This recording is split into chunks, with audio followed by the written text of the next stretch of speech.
រវាងការញ៉ាំផ្លែឈើនិងការញ៉ាំបបរ អូនញ៉ាំបបរសុកក៏កលែងឃើញផ្លែឈើ Con nhâm lật có cháu hả? Ô, con chăm nhâm lật mà nó cái nè cái nè តែសំខាន់ណាម៉ាម៉ាបាយជាបច្ចុប្បន្នបងអូនវិញហើយអំពូមិញចាំមើល reaction របស់អូនណា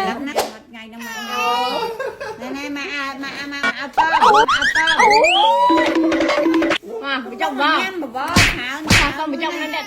តែសំខាន់ណាម៉ាម៉ានៅតែបញ្ចុកបបរអូនទៀត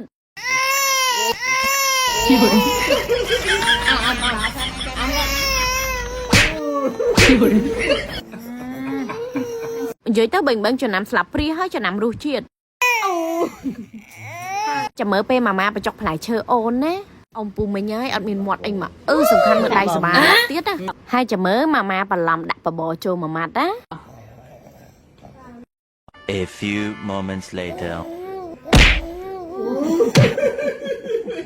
អ៊ំពូមិញហើយនិយាយពីថាកំពូលក្មេងហ្មងហើយនិយាយពីថាបកាយចំណាំណាបេងហ្នឹងគឺលេខ1ហើយចង់បន្លំអីបេងឲ្យស្បៃហ្មង You know I'm gonna get